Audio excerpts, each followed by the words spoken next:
தீபாவளிலாம் கொண்டாட மாட்டேன், எதுக்குமே எந்த பண்டிகையுமே கொண்டாட மாட்டேன். ரோட்டில் தான் இருப்பேன். என் லைஃப் அவ்வளோ தான். இல்லை ஒரு 10 வருஷம் முன்னாடி கொண்டாடிப்பேன். இல்லை சத்தம் வந்து எனக்கு அந்த ஞாபகம்லாம் வரல. தீபாவளி கொண்டாடணும், புது ட்ரெஸ்ஸு போடணும், அதெல்லாம் எனக்கு வரல. ஒரு நாள் இந்த பண்டிகை நாள் வந்தால் பிள்ளைங்க ஞாபகம் வரும்.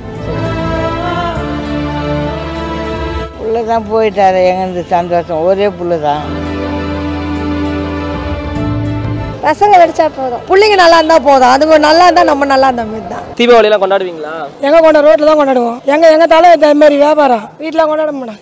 ஒரு நாள் லீவ் எடுத்துட்டு போய் வீட்டில் அதெல்லாம் கொண்டாட முடியாது. எங்கள் ஃபேமிலி எப்படி கஷ்டம். ஒரு நாள் தானே, ஒரு நாள் தான். ஒரு நாள் 400-300 தரது எங்கள் வீட்டுக்கு. பக்கத்து வீட்டிலலாம் தீபாவளிக்கு வந்து பட்டாசு எடுத்து புது ட்ரெஸ் போட்டு பலகாரம்லாம் சாப்பிட்டு கொண்டாடுவாங்க. நம்ம வந்து அன்னைக்கு வந்து நம்ம வந்து வேலை பார்த்துட்டு இருக்கோம்னு சொல்லி எனக்காவது வருத்தப்பட்டிருக்கீங்க? வருத்தப்பட்டுருந்தேன்னா அழுதுக்கிறேன், வருத்தப்படுறேன், அழுதுக்கிறேன். சரி விடுங்க, எதுக்குமே கவலைப்படாதீங்க.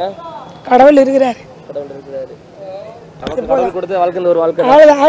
இருக்கிற வாழ்க்கை சந்தோஷமா வாழ்ந்துட்டு பையன் மாதிரி நினைச்சுக்கோங்க. நான் ஒண்டியா நான் எப்படி கொண்டாட முடியும்? 4-5 மனசில் இருந்தால் பரவாயில்ல. என் சின்ன பிள்ளை செத்து போயிட்டான், பெரிய பிள்ளை வீட்டுக்கு போக மாட்டேன்.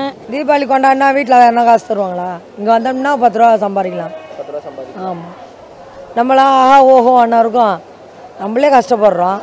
அன்றைக்கி தான் 4 ஜனம் வரும். அன்றைக்கி சம்பாதிக்கிறத விட்டுட்டு வீட்டில் இருந்தால் எப்படி அது?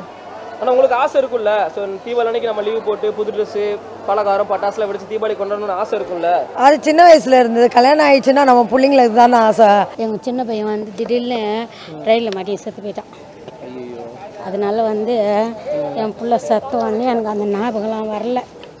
தீபாவளி கொண்டாடணும், புது ட்ரெஸ்ஸு போடணும், அதெல்லாம் எனக்கு வரல.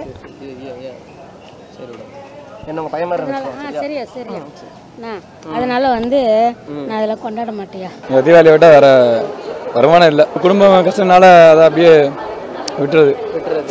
கொஞ்சம் கஷ்டங்கள் இருக்கும், பசங்களோட ஜாலியாக அங்கே இருக்கும். ஊரில் இருக்க மாதிரி இங்கே மாதிரி இருக்க முடியாது. வேற என்ன செய்ய, குடும்ப கஷ்டத்துக்காண்டி. என்னைக்காவது ரூமில் உட்காந்து யோசிச்சிருக்கீங்களா? நிறையா டைம், பல டைம் யோசிச்சிருக்கேன். சரி நம்ம லைஃப் இதுதான் அப்படின்னும் போது இதே ஃபாலோ பண்ணி வந்துடுறது.